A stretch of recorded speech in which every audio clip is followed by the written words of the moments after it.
BSP അധ്യക്ഷ മായാവതി രാജ്യസഭാംഗത്വം രാജിവെച്ചു. ദലിത് പ്രശ്നം സഭയിൽ ഉന്നയിക്കാൻ അനുവദിക്കുന്നില്ല എന്നാരോപിച്ചാണ് രാജി. രാവിലെ രാജ്യഭീഷണി മുഴക്കി മായാവതി സഭയിൽ നിന്ന് ഇറങ്ങിപ്പോയിരുന്നു. ദലിതർക്ക് വേണ്ടി വീണ്ടും ശബ്ദമുയർത്തി മായാവതി ഇന്ന് പാർലമെന്റിൽ നടത്തിയ പ്രകടനം ഉണ്ടാക്കാൻ പോകുന്ന രാഷ്ട്രീയ ചലനങ്ങൾ എന്താകും? ഈ വിഷയം ചർച്ച ചെയ്യുന്നു സ്പെഷ്യൽ എഡിഷൻ. ഇന്നത്തെ മായാവതിയുടെ അഭിപ്രായ പ്രകടനത്തോടെ രാജ്യസഭാംഗത്വം രാജിവെച്ചതിലൂടെ കേന്ദ്ര സർക്കാരിന്റെ ദളിത് പ്രേമമെന്ന പൊയ്മുഖം അഴിഞ്ഞു വീഴുകയാണോ? ഈ വിഷയം ചർച്ച ചെയ്യാൻ എന്നോടൊപ്പം ഇന്ന് അതിഥികളായി എത്തുന്നത് കോൺഗ്രസ് MP ശ്രീ കൊടിക്കുന്നിൽ സുരേഷ് ഡൽഹിയിൽ നിന്ന് ഈ ചർച്ചയിൽ പങ്കെടുക്കും. ജന്മഭൂമിയുടെ മുൻ എഡിറ്റർ ശ്രീ KVS ഹരിദാസ് ഉണ്ടാകും കൊച്ചിയിൽ നിന്ന്. ഫോർവേഡ് ബ്ലോക്കിനെ പ്രതിനിധീകരിച്ച് ശ്രീ G ദേവരാജൻ കൊല്ലത്ത്. BSPയുടെ രമേശ് നന്മണ്ട കോഴിക്കോട് ബ്യൂറോയിൽ എത്തിയിട്ടുണ്ട്. മാധ്യമപ്രവർത്തകൻ M പ്രശാന്ത് ഡൽഹിയിൽ നിന്നും തത്സമയം ഈ ചർച്ചയിലുണ്ടാകും. രാഷ്ട്രീയ അഭിപ്രായങ്ങളിലേക്ക് പോകുന്നതിന് മുൻപ് ശ്രീ M പ്രശാന്ത്, പാർലമെന്റിൽ നടന്ന സംഭവ വികാസങ്ങളെ നേരിട്ട് കണ്ട വ്യക്തി എന്ന നിലയിൽ, അതല്ലെങ്കിൽ അത്തരം സംഭവങ്ങളെ റിപ്പോർട്ട് ചെയ്തുകൊണ്ടിരിക്കുന്ന വ്യക്തി എന്ന നിലയിൽ ശ്രീ M പ്രശാന്ത്, ഇന്ന് രാജ്യസഭയിൽ മായാവതി കാഴ്ചവെച്ച പ്രകടനം ദളിതർക്ക് വേണ്ടി വീണ്ടും ഒരിക്കൽ കൂടി ശക്തമായ ശബ്ദമുയർത്തിക്കൊണ്ട് മായാവതി രാജ്യസഭാംഗത്വം രാജിവെച്ച് നടത്തിയ ഇടപെടൽ, അത് ഏത് നിലയ്ക്കാണ് മനസ്സിലാക്കപ്പെടേണ്ടത്? എന്തൊക്കെയാണ് അതിൻ്റെ രാഷ്ട്രീയമായ അതിൻ്റെ ഇന്റർപ്രിട്ടേഷൻസ് ഏതൊക്കെ നിലയിലാണ് സാധ്യമായിട്ടുള്ളത്? എങ്ങനെ കാണുന്നു താങ്കൾ, ശ്രീ M പ്രശാന്ത്? അല്ല, ഇന്ന് രാവിലെ തികച്ചും നാടകീയമായിട്ടായിരുന്നു, അല്ലെങ്കിൽ തികച്ചും അപ്രതീക്ഷിതമായിട്ടായിരുന്നു മായാവതിയുടെ രാജി പ്രഖ്യാപനം. നമുക്കറിയാം, വിവിധ വിഷയങ്ങളിൽ സർക്കാർ പ്രതിരോധത്തിലായിരിക്കുന്ന ഒരു ഘട്ടത്തിലാണ് പാർലമെന്റിന്റെ വർഷകാല സമ്മേളനം ഇന്നലെ ആരംഭിച്ചത്. ഇന്നലെ സഭ മറ്റു നടപടികളിലേക്ക് കടക്കാതെ പിരിയുകയായിരുന്നു. ഇന്ന് സഭ പല വിഷയങ്ങളെ ചൊല്ലിയും പ്രക്ഷുബ്ധമാകുമെന്ന് ഏതാണ്ട് എല്ലാവർക്കും അറിയുമായിരുന്നു. പ്രത്യേകിച്ച് രാജ്യത്തിപ്പോൾ ദളിതർക്കും ന്യൂനപക്ഷ ജനവിഭാഗങ്ങൾക്കുമെതിരെ വർദ്ധിച്ചു വന്നിട്ടുള്ള അതിക്രമങ്ങൾ, അതേപോലെ കാർഷിക പ്രതിസന്ധി, കർഷക ആത്മഹത്യ, കാശ്മീരിലെ പ്രശ്നങ്ങൾ, അതിർത്തി വിഷയങ്ങൾ, ഇങ്ങനെ ഒട്ടനവധി വിഷയങ്ങൾ വിവിധ പ്രതിപക്ഷ പാർട്ടികൾ സഭയിൽ ഉന്നയിക്കാൻ അവസരം കാത്തു നിൽക്കുന്ന ഒരു ഘട്ടത്തിലാണ് ഈ വർഷകാല സമ്മേളനം ചേർന്നിരുന്നത്. അതുകൊണ്ട് തന്നെ സഭ പ്രക്ഷുബ്ധമാകുമെന്ന് തീർച്ചയായിരുന്നു. രാജ്യസഭ ചേർന്നപ്പോൾ രാവിലെ തന്നെ മായാവതി ഉപാധ്യക്ഷൻ PJ കുര്യനോട്, സഭ നിയന്ത്രിച്ചിരുന്ന PJ കുര്യനോട് പറഞ്ഞു, UPയിൽ ദളിതരാകെ വേട്ടയാടപ്പെടുകയാണ്, ഈ വിഷയം ഉന്നയിക്കാൻ തന്റെ പാർട്ടി നോട്ടീസ് നൽകിയിട്ടുണ്ട്, സംസാരിക്കാൻ സമയം അനുവദിക്കണം. PJ കുര്യൻ ഈ ഘട്ടത്തിൽ സംസാരിക്കാൻ സമയം അനുവദിക്കാമെന്ന് പറഞ്ഞപ്പോൾ മറ്റ് പ്രതിപക്ഷ പാർട്ടി നേതാക്കളും വിവിധ വിഷയങ്ങളിൽ തങ്ങൾക്ക് അവസരം നൽകണമെന്ന് ആവശ്യപ്പെട്ടു. AIDMK അംഗങ്ങൾ നടുത്തളത്തിലേക്ക് ഇറങ്ങുന്ന സ്ഥിതി വന്നു. ഈ ഘട്ടത്തിൽ കുര്യൻ പറഞ്ഞു, എല്ലാവർക്കും സംസാരിക്കാൻ അവസരം നൽകാം. ആദ്യം ആവശ്യപ്പെട്ടത് മായാവതിയാണ്, അതുകൊണ്ട് മായാവതിക്ക് ആദ്യ അവസരം നൽകുന്നു. 3 മിനിറ്റാണ് ഞാൻ അനുവദിക്കുന്നത് എന്ന് കുര്യൻ പറയുന്നു. എന്നാൽ ഈ 3 മിനിറ്റിൽ മായാവതിക്ക് തന്റെ അവതരണം പൂർത്തിയാക്കാനായില്ല. പക്ഷെ കുര്യൻ ഇടപെട്ടു, അവസാനിപ്പിക്കണമെന്ന് നിർദ്ദേശിച്ചു. ഈ ഘട്ടത്തിലാണ് വളരെ രൂക്ഷമായ ഒരു പ്രതികരണം മായാവതിയിൽ നിന്നുണ്ടാവുകയും തന്റെ സമൂഹത്തിന്റെ പ്രശ്നങ്ങൾ സഭയിൽ അവതരിപ്പിക്കാൻ തനിക്ക് അവസരം കിട്ടുന്നില്ലെങ്കിൽ, അല്ലെങ്കിൽ അവസരം നിഷേധിക്കുകയാണെങ്കിൽ അംഗമായി തുടരുന്നതിൽ അർത്ഥമില്ല എന്ന് പറഞ്ഞുകൊണ്ടും രാജിവെക്കുകയാണെന്ന് അറിയിച്ചുകൊണ്ടും ചെയറിലുണ്ടായിരുന്ന PJ കുര്യൻ 3 മിനിറ്റ് സമയമാണ് മായാവതിക്ക് അനുവദിച്ചിരുന്നത്. ആ സമയമേ ഈ ഘട്ടത്തിൽ അനുവദിക്കാൻ കഴിയൂ എന്നത് സഭയുടെ നടപടിക്രമങ്ങളുടെ ഭാഗമായി നിലനിൽക്കുന്ന ഒരു വ്യവസ്ഥയുടെ ഭാഗമായി അദ്ദേഹം പറഞ്ഞതാണല്ലോ. അതുപോരാ, കൂടുതൽ സമയം അനുവദിക്കപ്പെടണം എന്നത് മായാവതി ബോധപൂർവം ഉണ്ടാക്കിയ ഒരു പ്രശ്നമായി താങ്കൾ കാണുമോ? നമുക്കറിയാം, സഭയുടെ ശൂന്യവേളയിൽ അംഗങ്ങൾ ഇങ്ങനെ പെട്ടെന്ന് ഉയർന്നു വരുന്ന വിഷയങ്ങൾ, അടിയന്തര വിഷയങ്ങൾ ഉന്നയിക്കാൻ അവസരം നൽകണമെന്ന് ആവശ്യപ്പെട്ട് രംഗത്ത് വരാറുണ്ട്. ആ വിഷയത്തിന്റെ പ്രാധാന്യം നോക്കി സഭ നിയന്ത്രിക്കുന്ന വ്യക്തി അതിന് സമയം അനുവദിക്കുകയോ അനുവദിക്കാതിരിക്കുകയോ ചെയ്യുന്നതാണ് കീഴ്വഴക്കം. ഇവിടെ 3 മിനിറ്റ് എന്ന് കുര്യൻ പറഞ്ഞത് മറ്റുള്ളവർക്ക് കൂടി സംസാരിക്കാൻ അവസരം കിട്ടട്ടെ എന്ന ഉദ്ദേശത്തോടുകൂടി ആയിരിക്കണം. എന്നാൽ അത് മായാവതിയെ സംബന്ധിച്ച്, മായാവതിയുടെ നമുക്ക് കഴിഞ്ഞ കാലങ്ങളിലെ പാർലമെന്റിലെ പ്രകടനം കാണുമ്പോൾ അറിയാം, മായാവതി ഒരു വിഷയം അവതരിപ്പിക്കാൻ എണീറ്റാൽ അത് വളരെ ദീർഘമായി അവതരിപ്പിക്കുന്ന ഒരു വ്യക്തിയാണ്. അപ്പോൾ 3 മിനിറ്റ് എന്നത് അവരെ സംബന്ധിച്ച് വളരെ ചുരുങ്ങിയ സമയമാണെന്ന് അവർക്ക് തോന്നിയിട്ടുണ്ടാവും. പിന്നെ ഇതിന് പിന്നിൽ ഇവർ ഇത് മുൻകൂട്ടി ഉദ്ദേശിച്ചിരുന്നോ എന്നുള്ളത് നമുക്കിപ്പോൾ വ്യക്തമല്ല. കാരണം ഉത്തർപ്രദേശ് രാഷ്ട്രീയം BSPയെ സംബന്ധിച്ചൊരു നിർണായക ഘട്ടത്തിലൂടെ കടന്നു പോവുകയാണ്. കഴിഞ്ഞ നിയമസഭാ തെരഞ്ഞെടുപ്പിൽ വലിയൊരു തിരിച്ചടി BSPക്ക് നേരിട്ടു. ലോക്സഭയിൽ BSPക്ക് പ്രതിനിധികളില്ല, UPയിൽ നിന്ന് ആരും തന്നെ. അങ്ങനെ ഒരു സങ്കീർണമായ ഘട്ടത്തിലൂടെയാണ് BSP ഇപ്പോൾ കടന്നുപോയിക്കൊണ്ടിരിക്കുന്നത്. UPയിൽ നിലയുറപ്പിക്കേണ്ടത് BSPക്ക് വളരെ വളരെ അനിവാര്യമാണ്. നമുക്കറിയാം യു പിയിൽ അടുത്തിടെ ഉണ്ടായ സംഭവവികാസങ്ങൾ, ദളിതർക്കെതിരെ നടന്നിരിക്കുന്ന തുടർച്ചയായി നടക്കുന്ന അതിക്രമങ്ങൾ, ഈ വിഷയത്തിൽ BSPയേക്കാൾ രൂക്ഷമായി മറ്റ് ചില സംഘടനകൾ പ്രതികരിച്ചിരുന്നു. ഭീംസേന പോലുള്ള കൂട്ടായ്മകൾ രൂപപ്പെട്ടു. ചന്ദ്രശേഖരനെ പോലുള്ള ദളിത് മുഖങ്ങൾ യു പിയിൽ നിന്ന് ഉയർന്നു വരുന്നു. ഇതൊക്കെ തന്റെ രാഷ്ട്രീയത്തിന് അല്ലെ തന്റെ സംഘടനയ്ക്ക് ഒരു ഭീഷണി ആവുമോ എന്ന ആശങ്ക നിശ്ചയമായും മായാവതിക്കുണ്ട്. കാരണം കഴിഞ്ഞ നിയമസഭാ തെരഞ്ഞെടുപ്പിൽ മായാവതിയുടെ കോർ വോട്ട് ബാങ്കായ ദളിത് വിഭാഗത്തിലെ നല്ലൊരു ശതമാനം വോട്ട് BSPയിൽ നിന്ന് ചോർന്നു പോയിട്ടുണ്ട്, BJPയിലേക്ക് പോയിട്ടുണ്ട്. അവർ പ്രതിദാനം ചെയ്യുന്ന ജാദവ് വിഭാഗത്തിൽപ്പെട്ട ദളിതരുടെ വോട്ടുകളാണ് ഇപ്പോൾ മായാവതിക്ക് ഉറപ്പിച്ച് തന്റെ കൂടെ ഉണ്ട് എന്ന് പറയാനാവുന്നത്. ഞാൻ താങ്കളിലേക്ക് വരാം. രമേശ് നന്മണ്ട ആണ് BSPയെ പ്രതിനിധീകരിച്ച് ഈ ചർച്ചയിൽ പങ്കെടുക്കുന്നത്. ശ്രീ രമേശ് നന്മണ്ട, ഇവിടെ പ്രശാന്ത് പറഞ്ഞ ഭാഗങ്ങളിൽ നിന്ന് തുടങ്ങാം.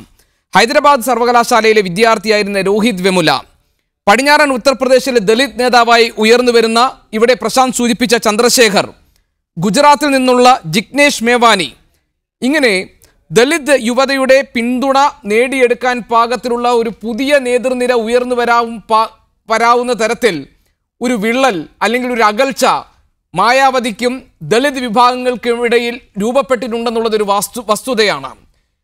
ദളിത് വിഭാഗം അവരുടെ അവകാശങ്ങൾക്ക് വേണ്ടി കൂടുതൽ ഊർജ്ജസ്വലമായി പുതിയ യുവത്വത്തെ നേതൃനിരയിലേക്ക് എത്തിച്ചുകൊണ്ട് വീണ്ടും ഒരു പുനർജീവനത്തിന് വേണ്ടി ശ്രമിക്കുമ്പോൾ മായാവതി എന്ന മുഖത്തെ അവർ ഉപേക്ഷിക്കുന്ന കാഴ്ച കൂടി നമ്മൾ കാണുന്നുണ്ട്.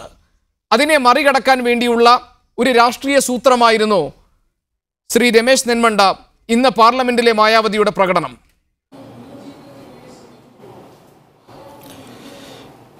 ഇന്ന് പാർലമെൻറ്റിൽ നമ്മൾ കണ്ടത് ഒരു ജനാധിപത്യ രാജ്യത്ത് ഒരിക്കലും സംഭവിക്കാൻ പാടില്ലാത്ത സംഗതികളാണ്.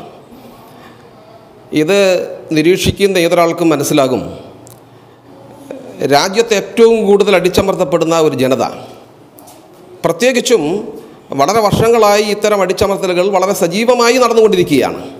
ഒരുപക്ഷേ NDA ഗവൺമെൻറ് അധികാരത്തിൽ വന്നു, NDA ഗവൺമെൻറ് അധികാരത്തിൽ വന്നതിന് ശേഷം മാത്രമല്ല ഇത്തരം അതിക്രമങ്ങൾ നടക്കുന്നത്. NDA ഗവൺമെൻറ് അധികാരത്തിൽ വരുന്നതിന് മുമ്പും നടന്നിട്ടുണ്ട്. പക്ഷേ NDA ഗവൺമെൻറ്റും നരേന്ദ്രമോദിയും അധികാരത്തിൽ വന്നതിന് ശേഷം ദലിതർക്കെതിരായി നടക്കുന്ന ഈ അതിക്രമങ്ങൾക്ക് പുതിയൊരു മാനം കൈവന്നിട്ടുണ്ട്. ആ മാനം ദലിതർക്കെതിരായി നടക്കുന്ന ഇത്തരം അതിക്രമങ്ങൾ വളരെ വളരെ ആഹ്ലാദഭരിതമായ നിലയിൽ ആഘോഷിക്കപ്പെടുക കൂടി ചെയ്യുന്നു എന്നുള്ളതാണ്. അതിന് ചില പ്രത്യേക കാരണങ്ങളുമുണ്ട്. ആ കാരണങ്ങളിലേക്ക് ഞാൻ കടക്കുന്നതിന് മുമ്പായി രാജ്യത്താകമാനം ഉയർന്നു വരുന്ന ഇന്ന് സൂചിപ്പിച്ചുകൊണ്ടിരിക്കുന്ന, താങ്കൾ തന്നെ സൂചിപ്പിച്ച ജിഗ്നേഷ് മേവാനി, അതുപോലെ തന്നെ പശ്ചിമ ഉത്തർപ്രദേശിൽ നിന്നും വന്നിരിക്കുന്ന ഭീം ആർമി പോലുള്ള സംഘടനകൾ, നിരവധിയായ ദലിതരുടെ നേതൃത്വത്തിൽ ചില മുന്നേറ്റങ്ങൾ, ചില ശക്തമായ പ്രക്ഷോഭങ്ങൾ രാജ്യത്താകമാനം പല കോണുകളിൽ നിന്നായി ഉയർന്നു വന്നിട്ടുണ്ട്. പക്ഷേ ഞാനതിനെ നോക്കിക്കാണുന്നത് വേറൊരു തരത്തിലാണ്. ബഹുജൻ സമാജ് പാർട്ടി മുന്നോട്ട് വെക്കുന്ന ഒരു പൊളിറ്റിക്സ്, ഒരു രാഷ്ട്രീയം, ആ രാഷ്ട്രീയം തികച്ചും നിങ്ങൾക്ക് ഏവർക്കും അറിയാവുന്നതുപോലെ തന്നെ ഒരു അംബേദ്കർ ചിന്തയുടെ പശ്ചാത്തലത്തിലാണ്. അംബേദ്കർ ചിന്ത എന്ന് പറയുന്നത് ദലിതരടക്കമുള്ള ദലിതരും പിന്നോക്ക സമുദായങ്ങളും ന്യൂനപക്ഷങ്ങളും പാർശ്വവൽക്കൃതരാക്കപ്പെട്ട ജനവിഭാഗങ്ങൾക്കും അവരുടെ പ്രശ്നങ്ങൾ പരിഹരിക്കുവാൻ ഒരേ ഒരു മാർഗം അധികാര രാഷ്ട്രീയമാണ്. അധികാരം പിടിച്ചെടുത്തുകൊണ്ട് മാത്രമേ ഈ വിഭാഗങ്ങളുടെ പ്രശ്നങ്ങൾ പരിഹരിക്കാൻ സാധ്യമാകുള്ളൂ. അധികാരത്തിലാണ്, രാഷ്ട്രീയ അധികാരത്തിലാണ് ബാബാ സാഹേബ് അംബേദ്കർ അദ്ദേഹത്തിന്റെ ദാർശനികമായ പശ്ചാത്തലം. മായാവതിക്കെതിരെ ഉയർന്നു വരുന്ന ഏറ്റവും പ്രധാനപ്പെട്ട രാഷ്ട്രീയ ആരോപണം, താങ്കൾ ഈ പറഞ്ഞ പ്രത്യയശാസ്ത്രത്തെ, ഈ പറയുന്ന രാഷ്ട്രീയ ദർശനത്തെ വേണ്ട രീതിയിൽ പ്രതിനിധാനം ചെയ്യാൻ പാകത്തിലുള്ള ഒരു രാഷ്ട്രീയ മുഖമല്ല മായാവതി എന്നതായിരുന്നു. ആ ആത്മാർത്ഥത മായാവതിക്ക് നഷ്ടമായി എന്നും ഡൽഹിയിലും ലക്നൌവിലുമുള്ള അന്തഃപുരത്തിലിരുന്നു കൊണ്ട് താഴെയുള്ള ദലിത് വിഭാഗങ്ങളിലെ യഥാർത്ഥ പ്രശ്നങ്ങളോട് മുഖം തിരിച്ചു നിൽക്കുന്ന സമീപനം ഈ അടുത്ത കാലത്ത് മായാവതിക്ക് ഉണ്ടായി എന്നുള്ളതുമായിരുന്നു അവർക്കെതിരായി ഉയർന്നു വന്ന ആരോപണം. സറാൻപൂരിൽ മാത്രം നേരിട്ടെത്തി കാര്യങ്ങൾ വിശകലനം ചെയ്യുന്നതുവരെ മറ്റിതിനു മുൻപുണ്ടായുള്ള ഉന്നാ പ്രക്ഷോഭത്തിലായാലും സമാന സ്വഭാവത്തിലുള്ള പ്രശ്നങ്ങളിലൊക്കെ നേരിട്ടിടപെടുന്നതിൽ വൈമനസ്യം കാണിച്ചു മാറി നിൽക്കുകയായിരുന്നു മായാവതി എന്നതായിരുന്നു ആരോപണം. BSPക്ക് ദളിത് വിഭാഗങ്ങളിലുള്ള സ്വാധീനം നഷ്ടപ്പെടുന്നതിന്റെ സൂചനയായിരുന്നു രാഷ്ട്രീയമായി അതിനെ വായിച്ചിരുന്നത്. പൊതുവെ ദേശീയ രാഷ്ട്രീയത്തിലായാലും കേരള രാഷ്ട്രീയത്തിലായാലും പ്രതികരണങ്ങളും പ്രശ്നങ്ങളുമെല്ലാം എങ്ങനെ ആയിരിക്കണമെന്ന് ഈ രാഷ്ട്രീയ പാർട്ടികളെല്ലാം നിശ്ചയിച്ച് ഉറപ്പിച്ച് ഒരു പ്രത്യേകമായ ഫോർമുല സൃഷ്ടിച്ചു വെച്ചിട്ടുണ്ട്. ആ ഫോർമുലയിലൂടെ തന്നെയാകണം ബഹുജൻ സമാജ് പാർട്ടിയും പ്രതികരിക്കുന്നത് ബഹുജൻ സമാജ് പാർട്ടിയുടെ പ്രക്ഷോഭങ്ങളും പ്രതികരണങ്ങളും അഭിപ്രായ പ്രകടനങ്ങളും എല്ലാം ആ നിലയിലായിരിക്കണം എന്ന് പറയുന്ന ആളുകളോ എന്ന് വിചാരിക്കുന്ന ആളുകളോ അത്തരം ആരോപണങ്ങൾ ഉന്നയിക്കുന്നുണ്ടാകാം. പക്ഷേ ബഹുജൻ സമാജ് പാർട്ടി എന്ന് പറയുന്നത് എല്ലാ പ്രശ്നങ്ങൾക്കും മറ്റ് നിരവധിയായ രാഷ്ട്രീയ പാർട്ടികൾ പ്രതികരിക്കുന്നത് പോലെ പ്രതികരിച്ചുകൊണ്ടിരിക്കുന്ന ഒരു രാഷ്ട്രീയ പ്രസ്ഥാനമല്ല. താങ്കൾ തന്നെ പറഞ്ഞല്ലോ ദളിതരുടെ പ്രശ്നങ്ങൾക്ക് പരിഹാരം കാണണമെങ്കിൽ അതിനൊരു രാഷ്ട്രീയ അധികാരം വേണമെന്ന്. അങ്ങനെയാണ് ഒരു രാഷ്ട്രീയ പാർട്ടിയുടെ പ്രസക്തിയുടെ അളവുകോലായി നമ്മൾ കാണുന്നതെങ്കിൽ 2012 BSPക്ക് ഉത്തർപ്രദേശിൽ കിട്ടിയ 80 സീറ്റിൽ നിന്നും ഇപ്പോൾ 19 സീറ്റായി കുറഞ്ഞു പോയതിന്റെ ഉത്തരം കൂടി താങ്കൾ പറയേണ്ടി വരും. ഞാൻ അങ്ങോട്ടാണ് വരുന്നത്. രാജ്യത്തിൻ്റെ വിവിധ മേഖലകളിൽ ചില മേഖലകളിൽ നിന്നും ചില നേതൃത്വങ്ങൾ ഉയർന്നു വരുന്നതിനെക്കുറിച്ച് താങ്കൾ മുമ്പ് സൂചിപ്പിച്ചു. തീർച്ചയായും ഞാൻ പറഞ്ഞോട്ടെ, തീർച്ചയായും ബഹുജൻ സമാജ് പാർട്ടി ഇതിനെയൊന്നും ഒരു പ്രതിസന്ധിയായി BSP ഇതിനെ കാണുന്നില്ല. തീർച്ചയായും അത്തരം സംഗതികളെ ഞങ്ങൾ വേറൊരു രീതിയിലാണ് നോക്കിക്കാണുന്നത്. ഒരു ദലിത് മുന്നേറ്റം എന്ന് പറയുന്നതിനപ്പുറം മറ്റൊരു തലത്തിലാണ് ഞാൻ നോക്കിക്കാണുന്നത്. അത് ഞാൻ പറഞ്ഞ് നല്ല നിലയിൽ പൂർത്തീകരിക്കണമെങ്കിൽ മഹാരാഷ്ട്ര UP എന്ന് പറയുന്നതിനപ്പുറം അതിനു മുമ്പ് ഞാൻ മഹാരാഷ്ട്രയിൽ ചെറിയ സമയം ഒരു മിനിറ്റ് ഞാൻ താങ്കളിലേക്ക് വരാം. ഞാൻ ഒരു 8 മിനിറ്റ് ഞാൻ താങ്കളിലേക്ക് വരാം. ശ്രീ കൊടിക്കുന്നിൽ സുരേഷ്, BSPയെ സംബന്ധിച്ച് അവർക്ക് വീണ്ടും ദളിത് വിഭാഗങ്ങൾക്കിടയിൽ അവരുടെ സ്വാധീനം ഉറപ്പിച്ച് തിരിച്ചു വരണമെങ്കിൽ അത് വലിയ പാടായിരിക്കും എന്ന ഒരു രാഷ്ട്രീയ നിരീക്ഷണമുണ്ട്. മറ്റു പുതിയ സംഘങ്ങൾ രൂപപ്പെട്ടു വരികയും പുതിയ നേതൃത്വം ഉയർന്നു വരികയും ചെയ്യുന്ന ഒരു രാഷ്ട്രീയ പശ്ചാത്തലമുണ്ട്. പക്ഷേ അപ്പോഴും പ്രസക്തമാണ് ഇന്ന് മായാവതി കാണിച്ച ദളിത് വിഭാഗങ്ങളുടെ പ്രശ്നങ്ങൾ ഉന്നയിക്കാൻ അവസരം കിട്ടാത്തതിൽ അവർ കാണിച്ച പ്രതിഷേധവും രാജ്യസഭാംഗത്വം രാജിവെച്ചുകൊണ്ടുള്ള നീക്കങ്ങളും. ഇനി ഒരു തിരിച്ചുവരവിന് കോൺഗ്രസിൻ്റെയും സമാജ്വാദി പാർട്ടിയുടെയും ഒക്കെ ഒരു പിന്തുണ ഉണ്ടെങ്കിൽ മാത്രമേ കഴിയുള്ളൂ എന്ന ഒരു ബോധ്യം മായാവതിയുടെ ഇന്നത്തെ നീക്കങ്ങൾക്ക് പിന്നിൽ മറഞ്ഞു കിടക്കുന്നുണ്ടോ? രാഷ്ട്രീയമായി കോൺഗ്രസ് ഉൾപ്പെടെയുള്ളൊരു വിശാല സഖ്യത്തിന് മുന്നേറ്റം നടത്താൻ കഴിയുന്ന തരത്തിൽ ഒരു ഊർജം പകരുന്നതാണോ മായാവതിയുടെ ഇന്നത്തെ നീക്കങ്ങൾ? BSPയുടെ നീക്കത്തെ ഏത് നിലയ്ക്ക് രാഷ്ട്രീയമായി ഗുണപ്രദമായി വിനിയോഗിക്കാം എന്നാണ് കോൺഗ്രസ് ആലോചിക്കുന്നത്? മായാവതിയുടെ ഇന്നത്തെ നടപടികൾ തീർച്ചയായും അവർ ഉയർത്തിപ്പിടിക്കുന്ന ഒരു രാഷ്ട്രീയമുണ്ട്, ദളിത് രാഷ്ട്രീയം. അത് ഉത്തർപ്രദേശ് ഒരു വലിയ സംസ്ഥാനത്തെ ആസ്പദമാക്കിയാണ് മായാവതി തന്റെ പാർട്ടിയെ കാണുന്നതും തന്റെ പാർട്ടിക്ക് രാഷ്ട്രീയമായി പൊളിറ്റിക്കലായിട്ടുള്ള അഡ്വാൻറ്റേജ് എടുക്കുന്നതും ഉത്തർപ്രദേശിൽ നിന്നാണ്. കഴിഞ്ഞ 2 തെരഞ്ഞെടുപ്പുകളിലായി വലിയ തിരിച്ചടിയാണ് മായാവതിക്ക് ലഭിച്ചുകൊണ്ടിരിക്കുന്നത്.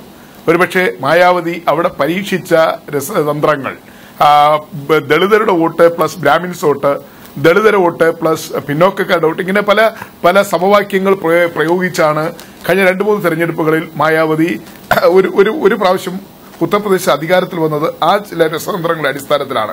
ചിലത് വിജയിച്ചു, ചിലത് പരാജയപ്പെട്ടു എന്ന് നമുക്ക് എല്ലാവർക്കും അറിയാം. പക്ഷേ കഴിഞ്ഞ ലോക്സഭാ തെരഞ്ഞെടുപ്പിൽ ഒരാളെ പോലും ലോക്സഭയിൽ അയക്കാൻ മായാവതി കഴിഞ്ഞില്ല. കഴിഞ്ഞ നിയമസഭാ തെരഞ്ഞെടുപ്പിൽ 80 സീറ്റുകൾ ഉണ്ടായിരുന്ന മായാവതിക്ക് ഇത്തവണ വളരെ ദയനീയമായ ഒരു പരാജയമാണ് ഉണ്ടായത്.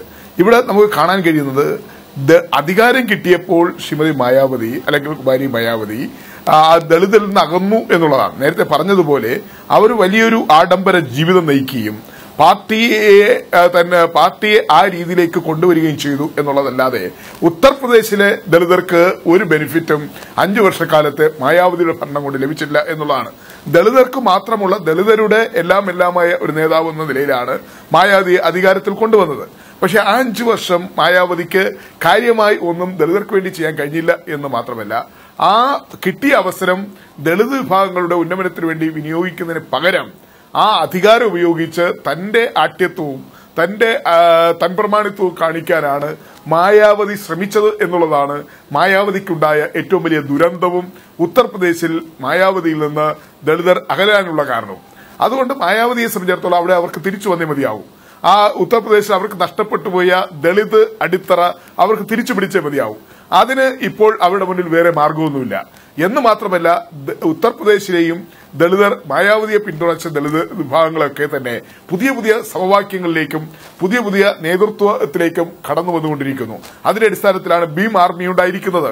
10,000-കണക്കിന് ആളുകളെ ജന്തർ മന്ദറിൽ അണിനിരത്തിക്കൊണ്ട് നടത്തിയ പടുകൂറ്റൻ പ്രകടനം, അതെല്ലാവരെയും വിസ്മയിപ്പിച്ച പ്രകടനമാണ് ചന്ദ്രശേഖർ ആസാദിന്റെ നേതൃത്വത്തിലുള്ള ഭീം ആർമി ജന്തർ മന്ദറിൽ കാഴ്ചവെച്ചത്.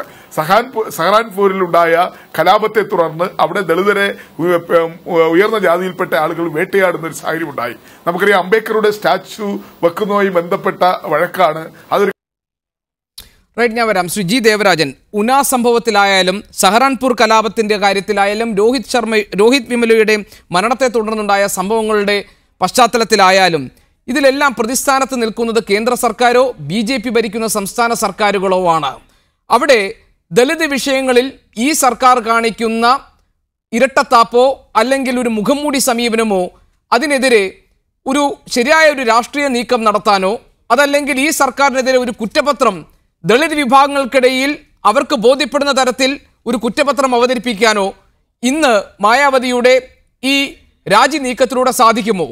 ഒരു തിരിച്ചുവരവിന് വേണ്ടി നടത്തുന്ന രാഷ്ട്രീയ നീക്കം എന്ന നിലയിൽ വിലയിരുത്തുകയോ വിമർശിക്കപ്പെടുകയോ ചെയ്യുമ്പോൾ തന്നെ ദളിതരുടെ ശക്തമായ ഒരു ശബ്ദ സാന്നിധ്യമായി ഇന്ന് പാർലമെന്റിനകത്ത് ഒരു കൊടുങ്കാറ്റായി മാറാൻ മായാവതിക്ക് കഴിഞ്ഞിട്ടുണ്ടോ? ഇത് കേന്ദ്രത്തെ പ്രതിരോധത്തിലാക്കുന്നതാണോ? ഇതിൻ്റെ നെഗറ്റീവ് വശം എന്തായിരുന്നാലും ശരി, ഇന്നത്തെ മായാവതിയുടെ പ്രകടനത്തോടു കൂടി ഈ വിഷയം നമ്മളിവിടെ ചർച്ച ചെയ്യപ്പെട്ട ദളിത് പീഡനങ്ങൾ ഇന്ന് രാജ്യവ്യാപകമായി ചർച്ച ചെയ്യപ്പെടുന്ന ഒരു വിഷയമായി ഉയർന്നു വന്നു എന്നുള്ളത് നമുക്കാർക്കും നിഷേധിക്കാൻ കഴിയില്ല. ഇതിപ്പോൾ ഇന്ത്യയുടെ ഏറ്റവും തെക്കേ അറ്റത്തുള്ള നമ്മുടെ ഈ കൊച്ചു കേരളത്തിൽ പോലും മീഡിയ വൺ പോലെ ഒരു ചാനലിന് പോലും ഈ വിഷയം ചർച്ച ചെയ്യേണ്ടി വന്നു എന്നുള്ളത് സ്വാഭാവികമായിട്ടും മായാവതി ഉയർത്തിയ ഈ വിഷയത്തിൻ്റെ പ്രാധാന്യം തന്നെയാണ് വ്യക്തമാക്കുന്നത്. അതിന് നമ്മൾ ഒരു അളവ് വരെ മായാവതിയോട് നമ്മൾ നന്ദി പറയേണ്ടിയിരിക്കുന്നു എന്നുള്ളതാണ് പ്രാഥമികമായി എനിക്ക് പറയുവാനുള്ളത്. രണ്ട്, മായാവതി എന്ന് പറയുന്ന വ്യക്തി നയിക്കുന്ന പാർട്ടിക്ക് ഒരുപക്ഷെ ലോക്സഭയിൽ അംഗങ്ങൾ ഉണ്ടായിരിക്കില്ല. ഒരുപക്ഷെ അവർക്ക് ഉത്തർപ്രദേശിൽ, അവരുടെ ഏറ്റവും പ്രധാനപ്പെട്ട തട്ടകമായ ഉത്തർപ്രദേശിൽ കഴിഞ്ഞ പ്രാവശ്യത്തെ MLA-മാരുടെ എണ്ണം അവർക്കുണ്ടായിരിക്കില്ല. നമ്മുടെ രാജ്യത്ത് നിലനിൽക്കുന്ന തെരഞ്ഞെടുപ്പ് സംവിധാനത്തിൻ്റെ ചില പോരായ്മകൾ കൊണ്ടാണ് ഇങ്ങനെ സംഭവിച്ചത് എന്നുകൂടി നമുക്കൊന്ന് അടിവരയിട്ട് വെച്ചുകൊണ്ട് ചർച്ച ചെയ്താൽ, കഴിഞ്ഞ ലോക്സഭാ തെരഞ്ഞെടുപ്പിൻ്റെ സമയത്ത് ഏതാണ്ട് 19% വോട്ട് കിട്ടിയ പാർട്ടിയാണ് മായാവതിയുടെ പാർട്ടി. 31% വോട്ട് കിട്ടിയ BJP ആണ് ഈ രാജ്യം ഭരിക്കുന്നതെന്ന് ഓർക്കുമ്പോഴാണ് ഈ 20% വോട്ട് കിട്ടിയ മായാവതിയുടെ പാർട്ടിയുടെ പ്രാധാന്യം മനസ്സിലാക്കേണ്ടുന്നത്. അത് മായാവതി എന്ന് പറയുന്ന വ്യക്തി അല്ലെങ്കിൽ മായാവതി പ്രതിനിധാനം ചെയ്യുന്ന പാർട്ടി ഉയർത്തിപ്പിടിക്കുന്ന രാഷ്ട്രീയ മൂല്യങ്ങൾക്ക് അല്ലെങ്കിൽ വിശ്വാസങ്ങൾക്ക് ജനങ്ങൾ നൽകിയ പിന്തുണയായിട്ട് വേണം കാണേണ്ടുന്നത്. 2012 മായാവതിക്ക് അവിടുത്തെ നിയമസഭാ തിരഞ്ഞെടുപ്പിൽ 26% വോട്ട് കിട്ടിയെങ്കിൽ ഇത്തവണ അവർക്ക് വലിയ വോട്ട് കുറവൊന്നും ഉണ്ടായില്ല.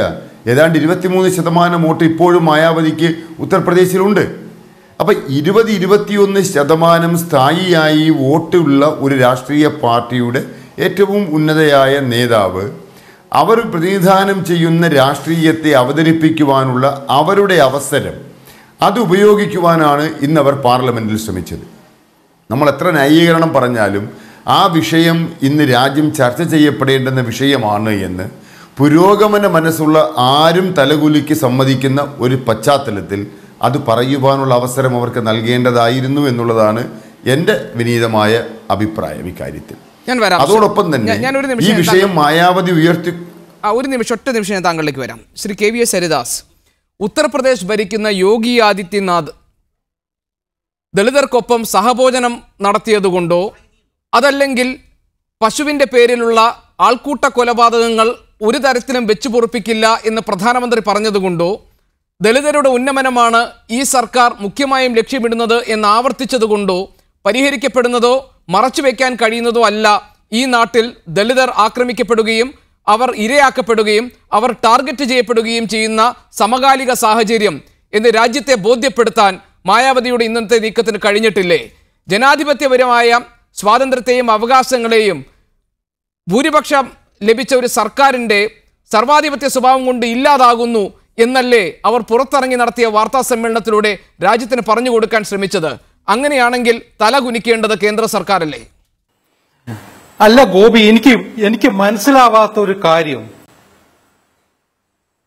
എന്തിനാണ് ഈ ഒരു വിഷയത്തിൽ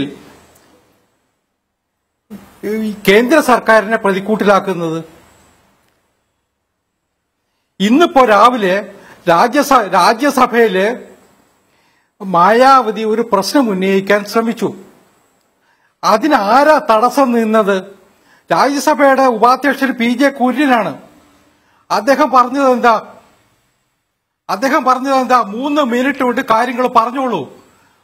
അവിടെ പാർലമെന്ററി കാര്യ വകുപ്പ് ചുമതല നോക്കുന്ന മുക്താർ അബ്ബാസ് നഖ്വി സഭയിലുണ്ടായിരുന്നു. അദ്ദേഹം പറഞ്ഞു ഏത് വിഷയവും ചർച്ച ചെയ്യാൻ സർക്കാർ തയ്യാറാണ്. ഇപ്പോൾ വേണമെങ്കിൽ ഇപ്പോൾ ചർച്ച ചെയ്യാം. ആ സമയത്ത് PJ കുര്യനല്ലേ 3 മിനിറ്റിനുള്ളിൽ അവസാനിപ്പിക്കുന്ന അദ്ദേഹത്തിനോട് ഈ മായാവതിയോട് ആവശ്യപ്പെട്ടത്? ഈ മുക്താർ അബ്ബാസ് നഖ്വി പറഞ്ഞത് ഉത്തർപ്രദേശ് ഭരിക്കാനുള്ള മുക്താർ അബ്ബാസ് നഖ്വി ശ്രീ KV സരിദാസ് പറഞ്ഞത് ഉത്തർപ്രദേശ് ഭരിക്കാനുള്ള ജനവിധി ഞങ്ങൾക്കാണ് കിട്ടിയിട്ടുള്ളത്. ആ മറുപടിയിൽ ഒരു ധാർഷ്ട്യമില്ലേ? സറാൻപൂരിൽ ഇത്ര വലിയ കലാപം നടക്കുമ്പോൾ അവിടേക്ക് ചെല്ലാൻ വേണ്ടി ശ്രമിച്ച മായാവതിക്ക് വേണ്ട സൗകര്യമോ സുരക്ഷയോ ഉറപ്പാക്കാൻ സർക്കാർ ശ്രമിച്ചില്ല എന്ന ആക്ഷേപം നിലനിൽക്കുമ്പോൾ, ഇതിൽ വേണ്ട രീതിയിൽ സംസ്ഥാന സർക്കാർ ഇടപെട്ടില്ല എന്ന് യോഗി ആദിത്യനാഥിന്റെ ഭരണകൂടത്തിനെതിരെ വിമർശനങ്ങൾ ഉയർന്നു നിൽക്കുമ്പോൾ, ഈ പ്രശ്നം ഉന്നയിക്കാൻ കൂടുതൽ സമയം വേണമെന്ന് ആവശ്യപ്പെടുന്നതിനെ ഉത്തർപ്രദേശ് ഭരിക്കാനുള്ള അധികാരം ഞങ്ങൾക്കാണ് എന്ന മറുപടിയാണോ നൽകേണ്ടത് ജനാധിപത്യപരമായി?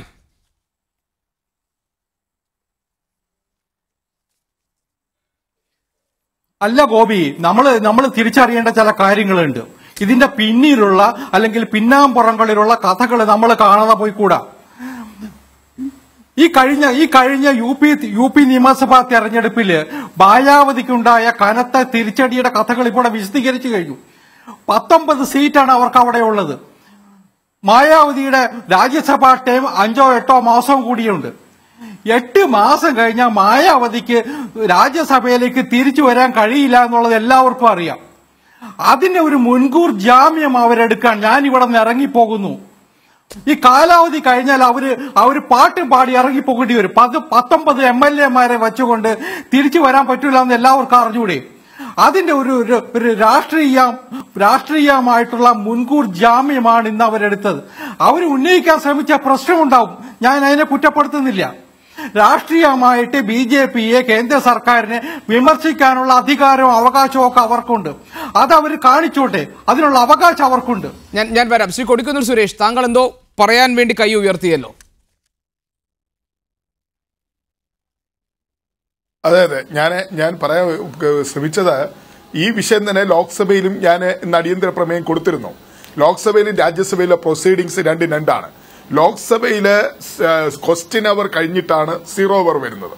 എന്നാൽ രാജ്യസഭയിൽ ആദ്യം 0 അവറും അത് കഴിഞ്ഞിട്ടാണ് ക്വസ്റ്റ്യൻ അവറും.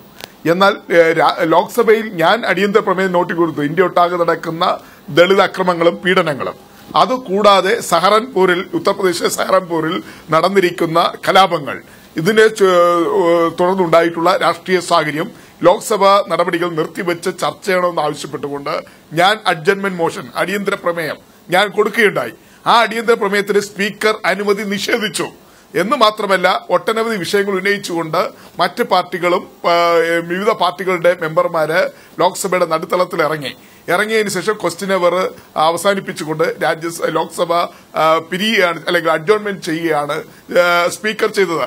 രാജ്യസഭയിൽ മാത്രമല്ല ലോക്സഭയിലും ഈ വിഷയം അടിയന്തര പ്രമേയമായി കൊണ്ടുവന്നു എങ്കിൽ ആ ലോക്സഭയിൽ ഇരിക്കുന്ന സ്പീക്കർ BJP-കാരിയാണെന്ന് നമുക്ക് എല്ലാവർക്കും അറിയാം. ഈ സംഭവത്തിന്റെ ഗൌരവം മനസ്സിലാക്കിക്കൊണ്ട് ഈ വിഷയം ഉന്നയിക്കാൻ അവസരം എനിക്ക് തരാമായിരുന്നു. പക്ഷെ തന്നില്ലെന്ന് മാത്രമല്ല, എന്റെ അടിയന്തര പ്രമേയം നിഷേധിച്ചു എന്നുള്ളതാണ് വസ്തുത. അതുകൊണ്ട് മായാവതി രാജ്യസഭയിൽ ഉന്നയിച്ച വിഷയം അവിടെ വളരെ ഗൌരവമായി തന്നെ രാജ്യസഭ ഡെപ്യൂട്ടി ചെയർമാൻ കാണുകയും അവർക്കത് ഉന്നയിക്കാനുള്ള അവസരം കൊടുക്കുകയും ചെയ്തു എന്നുള്ളതാണ്. സ്വാഭാവികമായും രാജ്യസഭ ഡെപ്യൂട്ടി ചെയർമാൻ എന്ന് പറയുമ്പോൾ അദ്ദേഹത്തിന് ഇതുമായി ബന്ധപ്പെട്ട ഒട്ടനവധി വിഷയങ്ങൾക്ക് അവസരം കൊടുക്കേണ്ടി വരുമെന്നുള്ളത് കൊണ്ട് അതേ ടൈം നിഷ്കർഷിക്കും. അതെല്ലാവരും പറയുന്നതാണ്. പക്ഷേ മായാവതിക്ക് വേണമെങ്കിൽ അത് കണ്ടിന്യൂ ചെയ്യാം. കൺക്ലൂഡ് ചെയ്യാൻ ചെയറിലിരിക്കുന്ന സ്പീക്കറോ ഡെപ്യൂട്ടി സ്പീക്കറോ അല്ലെങ്കിൽ ഡെപ്യൂട്ടി ചെയർമാനോ നിരന്തരം പറഞ്ഞുകൊണ്ടിരിക്കും. പക്ഷെ നമുക്ക് പറയാനുള്ളത് നമ്മൾ പറഞ്ഞുകൊണ്ടേയിരിക്കും. അതാണ് രാജ്യസഭയിൽ ലോക്സഭയിൽ നടക്കുന്നത്. ഇവിടെ മായാവതി 3 മിനിറ്റ് സമയം, അത് 5 മിനിറ്റോ 6 മിനിറ്റോ 10 മിനിറ്റോ എടുക്കാനുള്ള പ്രയാസമൊന്നും ഉണ്ടാകത്തില്ല. അങ്ങനെ പ്രസംഗിച്ചുള്ള സംഭവങ്ങൾ സഭയുടെ ചരിത്രത്തിലുണ്ട്. ലോക്സഭയിലും രാജ്യസഭയിലും നിഷ്കർഷിച്ച സമയം അതിൽ നിന്ന് എത്രയോ കൂടുതൽ സമയം പ്രസംഗിച്ചിട്ടുണ്ട്. അതിനൊന്നും ഒരു തടസ്സം ഉണ്ടാകത്തില്ല. പക്ഷേ ഇവിടെ മായാവതി ഉന്നയിച്ച വിഷയം അത് ഇന്ത്യ രാജ്യത്താകമാനം ചർച്ച ചെയ്യപ്പെട്ടുകൊണ്ടിരിക്കുന്ന വിഷയമാണ്. അതിന്റെ പ്രതിഫലനം രാജ്യത്തെമ്പാടുണ്ടായിക്കൊണ്ടിരിക്കുകയാണ്. ഉത്തർപ്രദേശിലും മധ്യപ്രദേശിലും ഗുജറാത്തിലും രാജസ്ഥാനിലും ഒക്കെ തന്നെ ഈ ദളിതർ ആക്രമിക്കപ്പെടുന്നു, പീഡിപ്പിക്കപ്പെടുന്നു. അതെല്ലാം BJP സ്പോൺസേഡ് ആക്രമണങ്ങളും പീഡനങ്ങളുമാണ് നടന്നുകൊണ്ടിരിക്കുന്നത് എന്നുള്ള യാതൊരു സംശയമില്ല.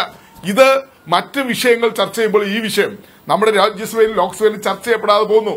BJP അധികാരത്തിൽ വന്നതിന് ശേഷം, മോദി സർക്കാർ അധികാരത്തിൽ വന്നതിന് ശേഷം രാജ്യത്തൊട്ടാകെ നടക്കുന്ന ദളിത് പീഡനങ്ങളെ സംബന്ധിച്ച് എത്രയോ കാലമായി ഈ അതിക്രമങ്ങൾ ഇന്ത്യ രാജ്യം നടന്നു വരുന്നു.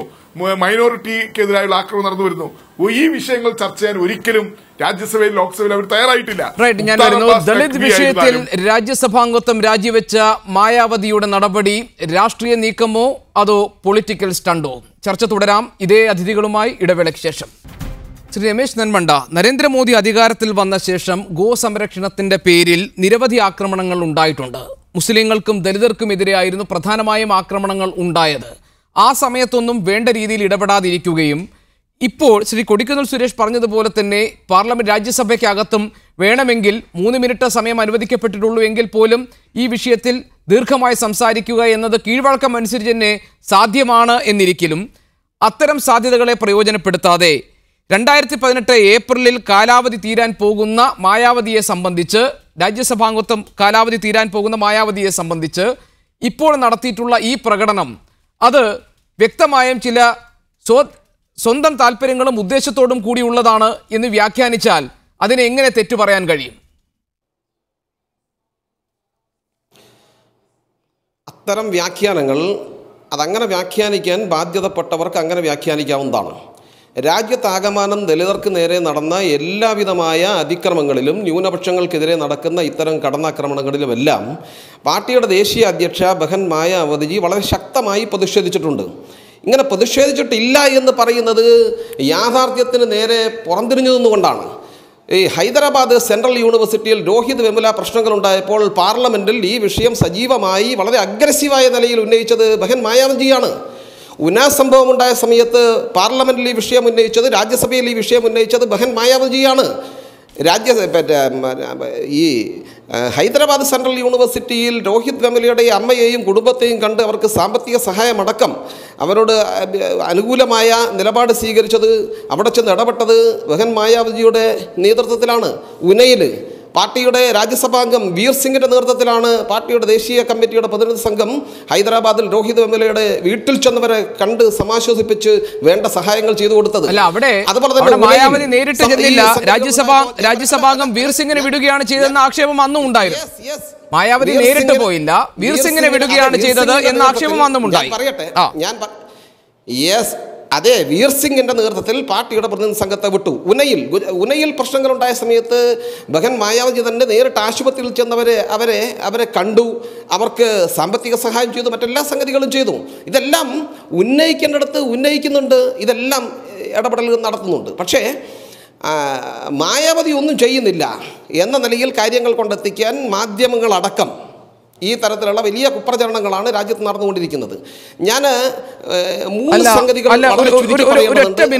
ഒറ്റ മിനിറ്റ് ശ്രീ നെന്മണ്ട, താങ്കൾ പറയുന്നത് പോലെ ഇത് എന്ത് പ്രശ്നങ്ങൾ ഉണ്ടാകുമ്പോൾ അതെല്ലാം മാധ്യമങ്ങൾ ഉണ്ടാക്കുന്നതാണ്, മാധ്യമങ്ങൾ സൃഷ്ടിച്ചെടുക്കുന്നതാണ് എന്ന് പറയുന്നത് ഇപ്പോൾ ഒരു ശൈലിയായി തന്നെ മാറിയിട്ടുണ്ട്. താങ്കൾ പറയുന്നു മായാവതി എല്ലാ കാര്യങ്ങളിലും ഇടപെട്ടു, മായാവതി ദലിതരുടെ പ്രശ്നങ്ങൾ ശരിയായ രീതിയിൽ ഉന്നയിക്കാനും പ്രശ്നങ്ങൾ അവതരിപ്പിക്കാനും ശ്രമങ്ങൾ നടത്തിയിരുന്നുവെന്ന്. 4 വട്ടം ഉത്തർപ്രദേശ് ഭരിക്കാനുള്ള ജനവിധി ലഭിച്ചിട്ടുള്ള, ജനങ്ങളുടെ മാൻഡേറ്റ് കിട്ടിയിട്ടുള്ള വ്യക്തിയായിരുന്നു മായാവതി.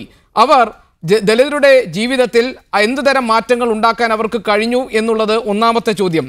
രണ്ടാമതായി, ഇപ്പോൾ താങ്കൾ പറയുന്നത് പോലെ നിർണായകമായ ഒരു സ്വാധീനമുള്ള ഒരു നേതൃത്വമാണ് മായാവതിയുടേതെങ്കിൽ എങ്ങനെ പുതിയ യുവനിര ഉയർന്നു വരുന്നു, പുതിയ പുതിയ സംഘടനകൾ രൂപപ്പെടുന്നു, ദളിതരുടെ അവകാശ സംരക്ഷണത്തിനായി പുതിയ ശബ്ദങ്ങൾ ഉയർന്നു വരുന്ന സാഹചര്യം എങ്ങനെയുണ്ടായി? ഈ രണ്ട് കാര്യങ്ങൾക്ക് പറഞ്ഞവസാനിപ്പിക്കാൻ എന്നെ സമ്മതിക്കണം.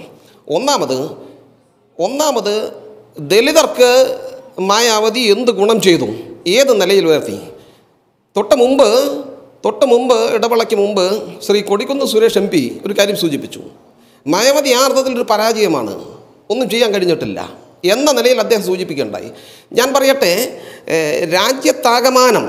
രാജ്യത്താകമാനം ഇന്ന് സമീപകാലത്ത് നടന്ന സംഗതി ഞാൻ പറയാം. സമീപകാലത്ത് പ്രസിഡന്റ്, രാജ്യത്തിൻ്റെ രാഷ്ട്രപതി സ്ഥാനാർത്ഥി ആരായിരിക്കണമെന്ന തലത്തിലേക്ക് കാര്യങ്ങൾ വന്നു. ആ തെരഞ്ഞെടുപ്പ് കഴിഞ്ഞു. NDA ഒരു ദലിത് സ്ഥാനാർത്ഥിയെ മുന്നോട്ട് വെച്ചു. പ്രതിപക്ഷവും ഒരു ദലിത് സ്ഥാനാർത്ഥിയെ തന്നെ മുന്നോട്ട് വെച്ചു. ആ അർത്ഥത്തിൽ രാജ്യത്തിൻ്റെ പ്രഥമ പൗരനെ തിരഞ്ഞെടുക്കുന്ന ആ തെരഞ്ഞെടുപ്പിലടക്കം ദലിത് പൊളിറ്റിക്സ്, ദലിത് സാമൂഹിക ശക്തി ഒരു നിർണായകമായ ഒരു ഡിസൈഡിങ് ഫാക്ടറായി വരുന്ന തരത്തിലേക്ക് ഇന്ത്യൻ രാഷ്ട്രീയത്തെ കൊണ്ട് എത്തിച്ചത് ആരാണ്? ബഹൻ മായാവതി ഇല്ലായിരുന്നുവെങ്കിൽ, BSP ഇല്ലായിരുന്നുവെങ്കിൽ, ദേശീയ രാഷ്ട്രീയത്തിൽ ആ നിലയിലുള്ള ഒരു വലിയ മുന്നേറ്റം BSP നടത്തിയിട്ടില്ലായിരുന്നുവെങ്കിൽ ഏതെങ്കിലും മുന്നണിയോ ഏതെങ്കിലും രാഷ്ട്രീയ പാർട്ടികളോ ഒരു ദലിത് സ്ഥാനാർത്ഥിയെ മുന്നോട്ട് വെക്കുമായിരുന്നോ? BSP ഉണ്ടാക്കിയ ഏറ്റവും വലിയൊരു രാഷ്ട്രീയ മുന്നേറ്റം, രാഷ്ട്രീയമായ നേട്ടം അതുതന്നെയാണ്. രണ്ടാമത്, ദലിത് രാഷ്ട്രീയം എന്ന് പറയുന്ന വിധത്തിൽ, ഞങ്ങൾക്ക് അധികാരം തന്നെ വേണം എന്ന് പറയുന്ന വിധത്തിൽ രാഷ്ട്രീയ അധികാരം പിടിച്ചെടുക്കാൻ കഴിയുന്ന ഒരു പൊളിറ്റിക്കലി അവെയർനെസ് ഉള്ള ഒരു ഗ്രൂപ്പായി, ഒരു സമൂഹമായി ദലിതരെ ദേശീയ രാഷ്ട്രീയത്തിൽ വളർത്തിക്കൊണ്ടുവരാൻ കഴിഞ്ഞു എന്നുള്ളതാണ് BSP ചെയ്ത BSPക്ക് ചെയ്യാൻ കഴിഞ്ഞ, ദലിതർക്ക് വേണ്ടി ചെയ്യാൻ കഴിഞ്ഞ ഏറ്റവും വലിയ സംഗതി. മറിച്ച് നിവേദക സംഘങ്ങളായി നിൽക്കുക, ഞങ്ങൾക്ക് ആനുകൂല്യം വേണം, ഞങ്ങൾക്ക് അപ്പകഷ്ണം വേണം എന്ന് പറയുന്ന ഈ ചട്ടുകക്കൂട്ടങ്ങളെയല്ല, മറിച്ച് അധികാരം പിടിച്ചെടുക്കുന്ന തരത്തിലേക്കുള്ള അധികാരം ഞങ്ങൾക്ക് വേണം, ഞങ്ങൾക്കും ഭരിക്കാൻ അറിയാം, ഞങ്ങൾ ഇടപെടും എന്ന് പറയുന്ന ഒരു രാഷ്ട്രീയ ശക്തിയായി അവരെ വളർത്തിയെടുത്തു എന്നുള്ളതാണ് BSP ഉണ്ടാക്കിയ ഏറ്റവും വലിയ നേട്ടം.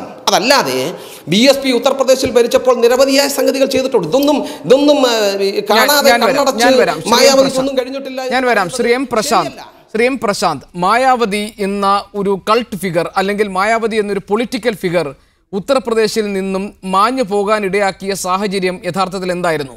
ഇവിടെ ഈ ചർച്ചയിൽ പങ്കെടുത്ത രമേശ് നെന്മണ്ട അവകാശപ്പെടുന്നത് പോലെ മായാവതിക്ക് ദലിത് വിഭാഗങ്ങൾക്കിടയിൽ, മായാവതിക്കും BSPക്കും ദലിത് വിഭാഗങ്ങൾക്കിടയിലുള്ള സ്വാധീനത്തെ ഒരു തരത്തിലും പോറലേൽപ്പിക്കാതെ, മങ്ങലേൽപ്പിക്കാതെ മുന്നോട്ട് കൊണ്ടുപോകാൻ സാധിച്ചിട്ടുണ്ടോ? നേരത്തെ ഈ ചർച്ചയിൽ സംസാരിച്ചു കൊണ്ടിരുന്നപ്പോൾ ശ്രീ G. ദേവരാജൻ പറഞ്ഞതുപോലെ 19% എന്ന വോട്ട് വിഹിതം ചെറുതായി കാണേണ്ടതല്ല. മായാവതിയെ സംബന്ധിച്ച്, BSPയെ സംബന്ധിച്ച് അവരുടെ കോർ വോട്ട് ബാങ്കാണ് ഉത്തർപ്രദേശിലെ ദലിത് വിഭാഗം. അവർക്കിടയിൽ നിർണായകമായ സ്വാധീനം എന്നത് ഇപ്പോഴും മായാവതിക്ക് അവകാശപ്പെടാവുന്ന ഒരു മേന്മയാണോ? അങ്ങനെയാണെങ്കിൽ 2018 ഏപ്രിലിൽ കാലാവധി പൂർത്തിയാകാൻ പോകുന്നതിന് മുൻപ് ഒരു തിരിച്ചുവരവിന് സാധ്യതയല്ലാത്ത തരത്തിൽ ഇപ്പോൾ നിൽക്കുന്ന നിയമസഭാ കക്ഷിയുടെ നില നോക്കുമ്പോൾ മായാവതിയുടെ ഇപ്പോഴത്തെ ഈ പ്രകടനം എന്ത് മാറ്റമാണ് ഉണ്ടാക്കാൻ സാധ്യതയുള്ളത്? അല്ല, മായാവതി 3 വട്ടം ഉത്തർപ്രദേശിൽ മുഖ്യമന്ത്രിയായ ഒരു വ്യക്തിയാണ്. ദളിത് രാഷ്ട്രീയം ഉയർത്തിപ്പിടിച്ച് തന്നെയാണ് ആ ഘട്ടങ്ങളിലൊക്കെ അവർ തെരഞ്ഞെടുപ്പിനെ നേരിട്ടതും അധികാരത്തിലേക്ക് എത്തിയതും.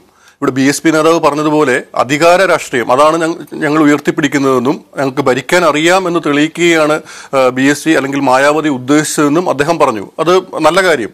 എന്നാൽ ഈ അധികാരത്തിലെത്തിയ ഘട്ടങ്ങളിലൊക്കെ തങ്ങളുടെ വിഭാഗമായ ദളിതർക്ക് വേണ്ടി ആ സർക്കാർ, മായാവതിയുടെ ആ സർക്കാർ എന്ത് ചെയ്തു എന്നുള്ള വലിയ ചോദ്യം നിലനിൽക്കുന്നുണ്ട്. ഇപ്പോൾ ഏതെങ്കിലും ഒരു ഉന്നത പദവിയിലേക്ക് ഒരു ദളിത് വ്യക്തിത്വം എത്തിയതുകൊണ്ട് മാത്രം ഈ രാജ്യത്തെ കോടിക്കണക്കായ ദളിത് ജനവിഭാഗങ്ങൾ അനുഭവിക്കുന്ന പിന്നോക്കാവസ്ഥയ്ക്ക് ഒരു മാറ്റം വരുമെന്ന് പ്രതീക്ഷിക്കുന്നതിൽ അർത്ഥമില്ല.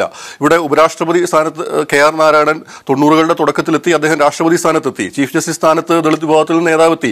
മായാവതി എന്ന ദളിത് നേതാവ് 3 വട്ടം രാജ്യത്തെ ഏറ്റവും വലിയ സംസ്ഥാനത്തിന്റെ മുഖ്യമന്ത്രിയായി. പക്ഷെ ഇതൊക്കെയായിട്ടും ദളിത് ജനവിഭാഗങ്ങളുടെ പിന്നോക്കാവസ്ഥ നിലനിൽക്കുന്നു എന്ന് വർത്തമാനകാലത്ത് ദളിത് വിഭാഗത്തിലെ പ്രത്യേകിച്ച് അവരുടെ യുവ വിഭാഗത്തിലെ ഒരു വലിയ വിഭാഗം തിരിച്ചറിയുകയും അവർ പുതിയ മുന്നേറ്റങ്ങളുമായി രംഗത്ത് വരികയും ചെയ്യുന്നതാണ് സമീപകാലത്ത് നമ്മൾ കാണുന്നത്. അതാണ് ഗുജറാത്തിലും ഉത്തർപ്രദേശിലും ഒക്കെ ഇപ്പോൾ സംഭവിക്കുന്നത്. ഇവിടെ ദേവരാജൻ പറഞ്ഞതുപോലെ BSPയുടെ അല്ലെങ്കിൽ മായാവതിയുടെ വോട്ട് ശതമാനത്തിൽ കുറവ് വന്നിട്ടില്ല എന്നത് യാഥാർത്ഥ്യം തന്നെയാണ്. പക്ഷേ മായാവതിയുടെ വോട്ട് ശതമാനം എന്ന് പറയുന്നത് എപ്പോഴും ദളിത് ജനവിഭാഗങ്ങളുടെ മാത്രം പിന്തുണയിലുള്ള വോട്ട് ശതമാനമല്ല. അത് പല ഇക്വേഷൻസ്, പല സമവാക്യങ്ങൾ ചേർന്നതാണ്. ഒരു ഘട്ടത്തിൽ അത് ദളിത് ബ്രാഹ്മണ കൂട്ടുകെട്ടാവാം, മറ്റൊരു ഘട്ടത്തിൽ അത് ദളിത് ന്യൂനപക്ഷ മറ്റ് പിന്നോക്ക ജനവിഭാഗ കൂട്ടുകെട്ടാവാം. ആ നിലയ്ക്കാണ് മായാവതിക്ക് അല്ലെങ്കിൽ BSPക്ക് ഉത്തർപ്രദേശിൽ ഈ കഴിഞ്ഞ കാലങ്ങളിലൊക്കെ വോട്ട് കിട്ടിയിരുന്നതും അതിന്റെ ശതമാന കണക്ക് ആ നിലയ്ക്കാണ് പോയിരുന്നതും. ഈ കഴിഞ്ഞ തെരഞ്ഞെടുപ്പിലും 20% വോട്ട് അവർക്ക് ലഭിക്കുമ്പോൾ ന്യൂനപക്ഷ ജനവിഭാഗങ്ങളുടെ വലിയൊരു പിന്തുണ BSPക്ക് കഴിഞ്ഞ തെരഞ്ഞെടുപ്പിൽ ലഭിച്ചിരുന്നു എന്നത് നമ്മൾ കാണാതിരുന്നുകൂടാ. അപ്പോൾ ആ പിന്തുണ ലഭിച്ചിട്ടുകൂടി 23% എത്താനേ BSPക്ക് സാധിച്ചു എന്നിരിക്കെ അതിൽ നിന്ന് മനസ്സിലാക്കേണ്ടത് ദളിത് ജനവിഭാഗത്തിൽ വലിയൊരു ശതമാനത്തിന്റെ വോട്ട് BSPക്ക് നഷ്ടമാവുകയും അത് BJPയിലേക്ക് പോവുകയും ചെയ്തു എന്നുള്ളതാണ്. എന്തുകൊണ്ട് ആ നഷ്ടം സംഭവിച്ചു എന്നുള്ളത് BSP ആത്മാർത്ഥമായി പരിശോധിക്കേണ്ടതാണ്. ഉത്തർപ്രദേശിലെ ദളിത് ജനവിഭാഗങ്ങളിൽ മായാവതി പ്രതിനിധാനം ചെയ്യുന്ന ജാദവ് വിഭാഗവും അതല്ലാതെയുള്ള ദളിത് ജനവിഭാഗവുമുണ്ട്. ആ ജാദവ് വിഭാഗത്തിന് മാത്രമാണ് മായാവതിയുടെ ഭരണകാലത്ത് എന്തെങ്കിലും തരത്തിലുള്ള ആനുകൂല്യങ്ങളും പരിഗണനകളും കിട്ടുന്നതെന്ന തോന്നൽ മറ്റ് ദളിത് ജനവിഭാഗങ്ങളിൽ വന്നുവെങ്കിൽ അത് BSPയുടെ രാഷ്ട്രീയത്തിന് സംഭവിച്ച ഒരു പരാജയം കൂടിയാണ്. അവർ ആത്മപരിശോധന നടത്തേണ്ടതാണ്. നമുക്കറിയാം, കൻഷിറാമും മായാവതിയും വളരെ പ്രയത്നിച്ചും പ്രമുഖരുമായി ഏറ്റുമുട്ടിയും വളർത്തിയെടുത്ത ഒരു പ്രസ്ഥാനമാണ് BSP. ഞാൻ വരാം. ശ്രീ ജി ദേവരാജൻ, വർഗീയ വിഷം ചീറ്റി വിഭജനമുണ്ടാക്കി ജനങ്ങളെ ചേരിതിരിച്ച് അവർക്കിടയിൽ കലാപമുണ്ടാക്കി ഭരണം ഊട്ടിയുറപ്പിക്കാൻ നടത്തുന്ന ശ്രമങ്ങളാണ് ഉത്തർപ്രദേശിലടക്കം കാണുന്നത് എന്നതാണ് മായാവതിയുടെ ആക്ഷേപം. അവർ ഉന്നയിക്കുന്ന ഈ ആക്ഷേപം, ഈ ആരോപണം, അതിന് എത്രത്തോളം രാഷ്ട്രീയമായ വിഭജനങ്ങളെല്ലാം ഇല്ലാതാക്കി ഒരു വിശാലമായ മതേതര ജനാധിപത്യ സഖ്യം രൂപീകരിക്കാൻ വേണ്ടിയുള്ള ഒരു സാധ്യതയൊരുക്കലായി മാറാൻ സാധ്യതയുണ്ട്? ഇവിടെ മായാവതിയുടെ ചെയ്തികളെ, മായാവതിയുടെ ഇതുവരെയുള്ള അധികാരത്തിലുണ്ടായിരുന്ന നടപടിക്രമങ്ങളെ, ഇതുവരെ അവർ സ്വീകരിച്ച നിലപാടുകളോടെല്ലാം വിയോജിപ്പ് കോൺഗ്രസിന് പോലുമുണ്ട്. അതെല്ലാം മറികടക്കാൻ പാകത്തിൽ അതിനെയെല്ലാം കവച്ചു വെച്ചുകൊണ്ട് പുതിയ ഒരു സഖ്യത്തിന് ഇനി നമുക്ക് ഒരുമിച്ച് കൈകോർക്കാം BJPക്കെതിരെ എന്ന ഒരു സാധ്യതയിലേക്ക് നീങ്ങുന്നതാണോ മായാവതിയുടെ ഇന്നത്തെ നീക്കങ്ങൾ? ഇതിനെ എങ്ങനെയാണ് കോൺഗ്രസ് ഉൾപ്പെടെയുള്ള രാഷ്ട്രീയ പാർട്ടികൾ ഇതിനോട് പ്രതികരിക്കേണ്ടത്? അല്ല, മായാവതി എന്ന് പറയുന്ന വ്യക്തിയുടെ ആഡംബര രാഷ്ട്രീയത്തെയും അതുപോലെ തന്നെ അധികാര കേന്ദ്രീകൃത രാഷ്ട്രീയത്തെയും ഒക്കെ നമുക്ക് എതിർക്കുന്നതാണ്, എതിർക്കപ്പെടേണ്ടതാണ്. അത്തരത്തിലുള്ള ചർച്ചകൾ പല ഘട്ടങ്ങളിലും ഇന്ത്യയിൽ ആ പാർട്ടിക്ക് പുറത്തു നിന്ന് ഉയർന്നിട്ടുണ്ട്. ആ പാർട്ടിക്കകത്ത് നിന്ന് ഉയർന്നു വന്നതായിട്ട് നമ്മൾ കണ്ടിട്ടുമില്ല. അത് നമ്മൾ പല ഘട്ടങ്ങളിൽ നമ്മൾ ചർച്ച ചെയ്തിട്ടുള്ള വിഷയവുമാണ്.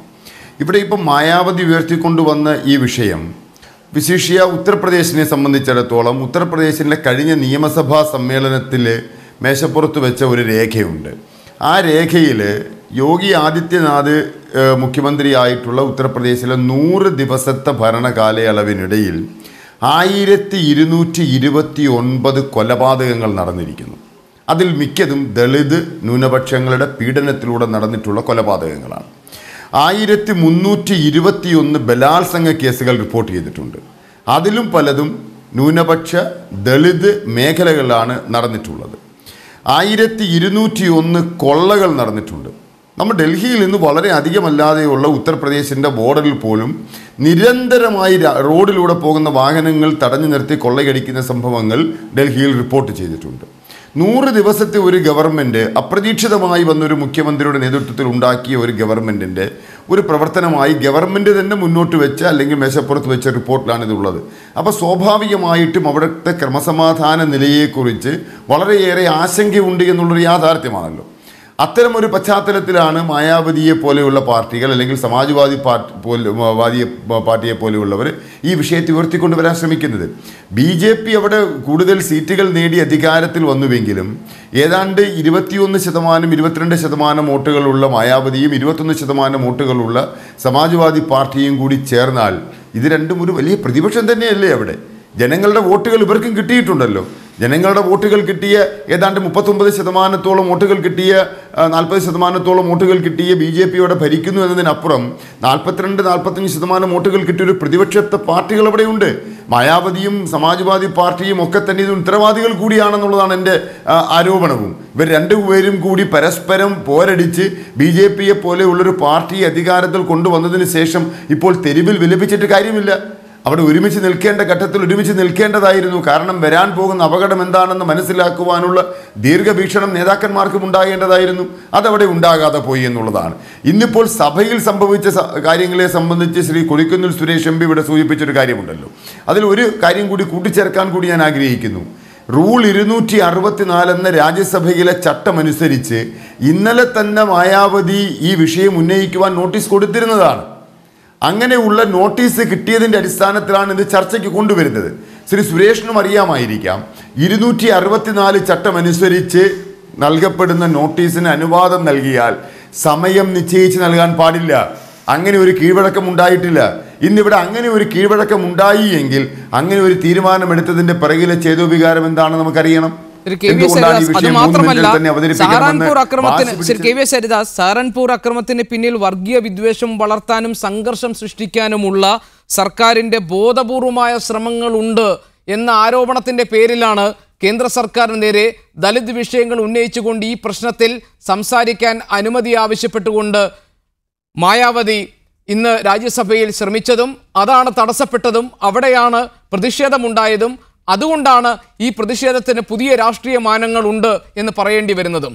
അവിടെ പ്രതിക്കൂട്ടിൽ നിൽക്കേണ്ടി വരിക കേന്ദ്ര സർക്കാരും BJP ഉത്തർപ്രദേശ് ഭരിക്കുന്ന യോഗി ആദിത്യനാഥിന്റെ BJP സർക്കാരുമാണ്.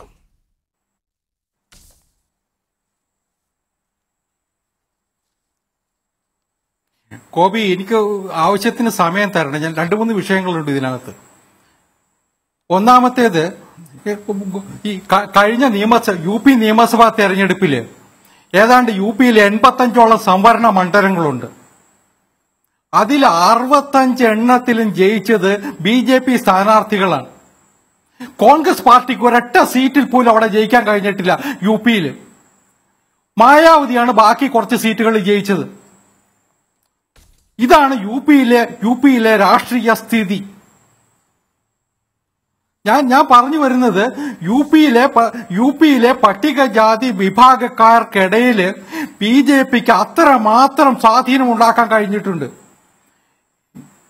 BJPക്ക് ഇപ്പോ ഒരു രാഷ്ട്രപതിയെ തീരുമാനിക്കാൻ കഴിയുന്ന ഒരു സ്ഥിതി വന്നപ്പോ ആ BJP തീരുമാനിച്ചത് ആരെയാണ്? യുപിയിൽ നിന്നുള്ള പട്ടികജാതി വിഭാഗത്തിൽപ്പെട്ട രാംനാഥ് കോവിന്ദിനെയാണ്. ഇപ്പോ അത്തരത്തില് BJP പട്ടികജാതി വിഭാഗക്കാരുടെ താല്പര്യം സംരക്ഷിക്കുകയും അവരുടെ ഉന്നമനത്തിന് വേണ്ടി പ്രവർത്തിക്കുകയും ചെയ്യുന്ന ഒരു കാലഘട്ടത്തില് ഇതിനെ രാഷ്ട്രീയമായിട്ട് ഇല്ലായ്മ ചെയ്യാനുള്ള കുൽസിത ശ്രമം മാത്രമാണ് ഇപ്പോൾ നടക്കുന്നത്.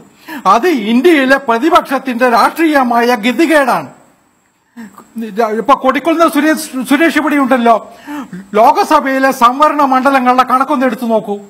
എത്ര സീറ്റിൽ കോൺഗ്രസുകാരന് ജയിക്കാൻ പറ്റിയിട്ടുണ്ട്? ആ മേഖലകളിലെ BJPക്ക് അത്രമാത്രം സ്വാധീനം ഉണ്ടാക്കാൻ ഈ കഴിഞ്ഞ കാലഘട്ടത്തിൽ കഴിഞ്ഞിട്ടുണ്ട്. അതിനെ അട്ടിമറിക്കാൻ വേണ്ടിയിട്ട് ഇത്തരത്തിലുള്ള പുറത്ത് നടത്തുന്ന ഇത്തരം ക്യാമ്പയിൻ കൊണ്ട് ഒന്നും നടക്കാൻ പോകുന്നില്ല. ഈ ഗോസംരക്ഷണത്തിന്റെ പേരിൽ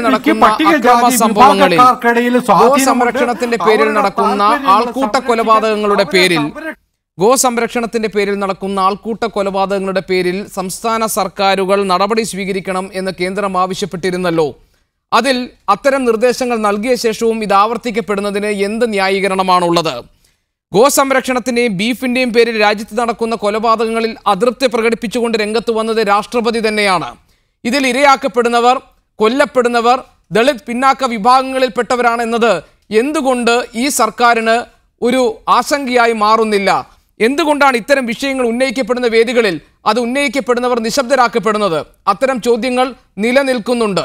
അതിനെ വെറും പ്രൊപ്പഗാൻഡയാണ്, വെറുതെ കാര്യങ്ങൾ പറഞ്ഞു വളച്ചൊടിക്കുകയാണെന്ന് ശ്രീ KVS ഹരിദാസ് വസ്തുതകളുടെ അടിസ്ഥാനത്തിൽ താങ്കൾ വാദിക്കരുത്. അല്ല ഗോപി, ഞാൻ അതിലേക്ക് വരാം. ഗോപി, അതിലേക്കാണ് ഞാൻ വരുന്നത്. ശ്രീ കൊടിക്കുന്നിൽ, ഞാൻ ഒരു നിമിഷം ഞാൻ വരാം. ശ്രീ കൊടിക്കുന്നിൽ, ഞാൻ താങ്കളിലേക്ക് ഒരൊറ്റ നിമിഷം വരാം. പറയൂ. പ്രധാനമന്ത്രി തന്നെ ഇക്കാര്യത്തിലുള്ള നിലപാട് വ്യക്തമാക്കിയിട്ടുണ്ട്. ഇത്തരം സംഭവങ്ങളെ ക്രിമിനൽ പ്രവർത്തനമായിട്ട് കാണണമെന്നും സംസ്ഥാനങ്ങള് നടപടികൾ സ്വീകരിക്കണമെന്നും പ്രധാനമന്ത്രി തന്നെ ഉത്തർപ്രദേശിൽ അത് നടക്കുന്നില്ല എന്നാണ് ആക്ഷേപം. മാത്രമല്ല ഈ ഗോസംരക്ഷണത്തെ പേരിൽ രംഗത്തിറങ്ങുന്നവരൊന്നും സംഘപരിവാറുകാരോ RSSകാരോ BJPക്കാരോ അല്ല. ഏതെങ്കിലും ഒരു സ്ഥലത്തോ രണ്ട് സ്ഥലത്തോ അത്തരം ആൾക്കാർ പെട്ടിട്ടുണ്ടെങ്കിൽ അവർക്കെതിരെയും നടപടിയെടുക്കണം എന്നുള്ള നിലപാട് തന്നെയാണ് BJPക്കുള്ളത്. യാതൊരു സംശയമില്ല അക്കാര്യത്തിൽ. ഈ നാട്ടില് പട്ടിണി കിടക്കുന്ന പശുക്കളുണ്ട്, ജീവിക്കാൻ ബുദ്ധിമുട്ടുന്ന പശുക്കളുള്ള നാടാണിത്. അവരെ സംരക്ഷിക്കാനാണ് ഇത്തരക്കാർ മുന്നോട്ട് വരേണ്ടത്. ഞാൻ വരാം. ശ്രീ കൊടിക്കുന്നിൽ സുരേഷ്, താങ്കൾക്ക് പറയാനുള്ളത് പറയാം. ഞാനിതാ വരാം. ശ്രീ കൊടിക്കുന്നിൽ സുരേഷ്, താങ്കൾക്ക് പറയാം. ഞാൻ ഇവിടെ ശ്രീ BJP നേതാവ് ശ്രീ ഹരിദാസ് പ്രൊഫസർ PJ കുര്യനെ പ്രതിക്കൂട്ടി നിർത്താൻ ശ്രമിക്കുക. ഇന്നത്തെ രാജ്യസഭയിൽ നടന്ന ചർച്ചയുമായി ബന്ധപ്പെട്ട് യഥാർത്ഥത്തിൽ Shri PJ Kurian Rajya Sabha deputy chairman എന്ന നിലയിൽ മായാവതിക്ക് അവസരം കൊടുക്കുകയാണ് ചെയ്തത്. അവനെ ദേവരാജൻ പറഞ്ഞ ഒരു കാര്യമുണ്ട്. ദേവരാജൻ പറഞ്ഞത് അഡ്ജോൺമെന്റ് മോഷൻ അല്ല രാജ്യസഭയിൽ വന്നത് 0 ഓവറാണ്. അഡ്ജോൺമെന്റ് മോഷൻ സഭ നിർത്തിവെച്ച് ചർച്ച ചെയ്യണമെന്നുള്ള അഡ്ജോൺമെന്റ് മോഷൻ അല്ല സഭയിൽ എടുത്തത്, 0 ഓവർ എടുത്തത്.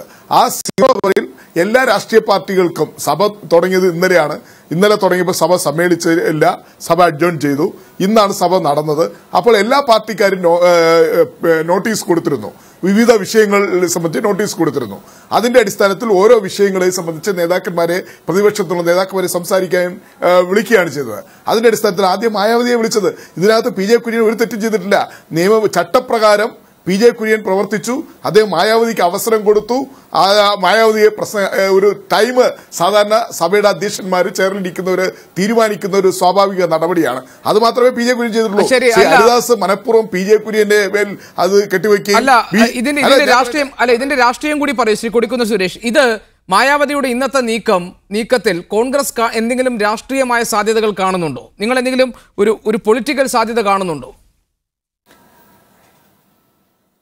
അല്ല, ഞങ്ങൾ കാണുന്നുണ്ട്. ഇവിടെ ശ്രീ ഹരിദാസ് പറഞ്ഞ എന്താണ്, UP അസംബ്ലി തെരഞ്ഞെടുപ്പിൽ 80 പട്ടികജാതി സീറ്റുകളിൽ അവർ ജയിച്ചു. പാർലമെന്റിൽ ഭൂരിപക്ഷം. സംവരണ സീറ്റുകളിൽ ദളിതർ മാത്രമല്ലല്ലോ വോട്ട് ചെയ്യുന്നത്. സംവരണ സീറ്റുകളിൽ ശ്രീ ഹരിദാസ് മനസ്സിലാക്കേണ്ടത്, ഇപ്പൊ ഞാൻ ഒരു സംവരണ സീറ്റിൽ നിന്ന് മത്സരം ജയിച്ചു വന്നതാണ്.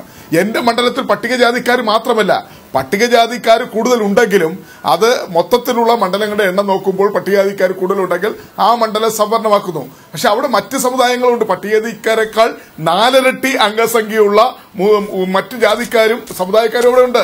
അവരുടെ വോട്ട് കൂടെ കണക്കാക്കണം.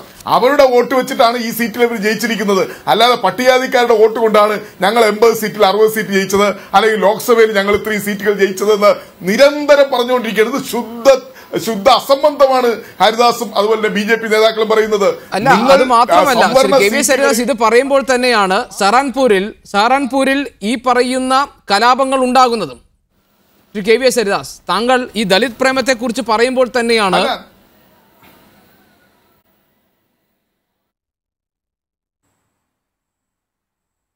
അല്ലേ ഗോപി, ഞാനൊരു കാര്യം ചോദിക്കട്ടെ. ഒരു സ്ഥലത്ത് ഒരു അക്രമ സംഭവം ഉണ്ടായാൽ അതിന് നടപടിയെടുക്കേണ്ടത് ആ സംസ്ഥാന സർക്കാരാണ്. UPയിൽ അതിനനുസരിച്ചുള്ള നടപടികൾ അവരെടുത്തിട്ടുണ്ട്. അവിടെ 2 സമുദായങ്ങൾ തമ്മിലായിരുന്നു സംഘർഷം. ഒരു മിനിറ്റ് ശ്രീ കൊടിക്കുന്നിൽ, RSSനോ BJPക്കോ എന്ത് പങ്കാവുള്ളത്? അതിനകത്ത് RSSനെയും BJPയെയും വലച്ചടിക്കാനുള്ള ആസൂത്രിതമായ ശ്രമം രാഷ്ട്രീയക്കാർ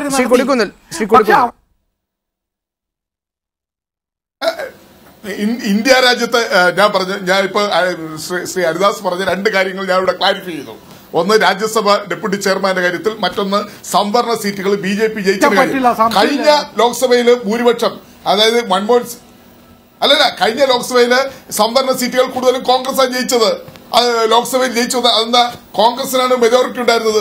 അതുകൊണ്ട് ഓരോ സമയത്തും ആർക്കാണോ മെജോറിറ്റി കിട്ടുന്നത് ആ സമയത്ത് സംവരണ സീറ്റുകളിൽ അതിന്റേതായ പ്രതിഫലനം ഉണ്ടാകും. അതുകൊണ്ട് ഇത് BJPക്ക് ഈ തെരഞ്ഞെടുപ്പിൽ ചില സംവരണ സീറ്റുകൾ കൂടുതൽ കിട്ടിയത് കൊണ്ട് അത് ഇന്ത്യൻ രാഷ്ട്രീയത്തിൽ മൊത്തം തെളിതരും BJPയോടൊപ്പമാണെന്നുള്ള മിഥ്യാധാരണ. താങ്കൾ കോൺഗ്രസ് ഇതിൽ കാണുന്ന സാധ്യതകൾ എന്താണ്? ഞാൻ പറഞ്ഞു പെട്ടെന്ന് ഇവിടെ ശ്രീ ഹരിദാസ് പറഞ്ഞ എന്താണ്, കേന്ദ്ര ഗവൺമെന്റ് നിർദ്ദേശം നൽകിയിട്ടുണ്ട്, സംസ്ഥാനങ്ങൾ അത് ചെയ്യുന്നുണ്ട്. RSSകാരല്ല ഇതിന്റെ പിന്നിൽ, ഗോരക്ഷകന്മാരെന്ന് പറയുന്ന RSSകാരല്ല, സംഘപരിവാറല്ല. ഇത് ആരോടായി പറയുന്നത്? ഇന്ത്യയിലെ ജനങ്ങളോട് പറഞ്ഞ ആരെങ്കിലും വിശ്വസിക്കുമോ? ഗോരക്ഷകന്മാര് അതുപോലെ തന്നെ RSSകാരുടെ സ്പോൺസേഡ് സംഘടനയല്ലേ ഗോരക്ഷക സംഘടന? ഈ രാജ്യത്ത് അറസ്റ്റിലായപ്പെടുന്നവരെല്ലാം RSS പരിവാറിൽപ്പെട്ടവരല്ലേ? അവരെ ശക്തമായി നടപടിയെടുക്കുന്നില്ല. UP വീണ്ടും ആവർത്തിക്കുന്നു. രാജസ്ഥാനിൽ, മധ്യപ്രദേശിൽ BJP ഭരിക്കുന്ന സംസ്ഥാനങ്ങളിലെല്ലാം തന്നെ ഈ അക്രമികൾക്ക് എല്ലാ സംരക്ഷണവും അവിടുത്തെ ഗവൺമെന്റ് കൊടുക്കുന്നു, BJP കൊടുക്കുന്നു. ദുർബലമായ വകുപ്പുകളിട്ട് കേസെടുത്ത് അവര് താൽക്കാലികമായി റിമാൻഡ് ചെയ്ത് അവരെ പുറത്തുവിടുകയാണ് ചെയ്യുന്നത്. ശക്തമായ പട്ടികജാതി പട്ടികവർഗ അട്രോസിറ്റീസ് ആക്ട് അനുസരിച്ച് ഈ രാജ്യത്ത് നിയമമുണ്ട്.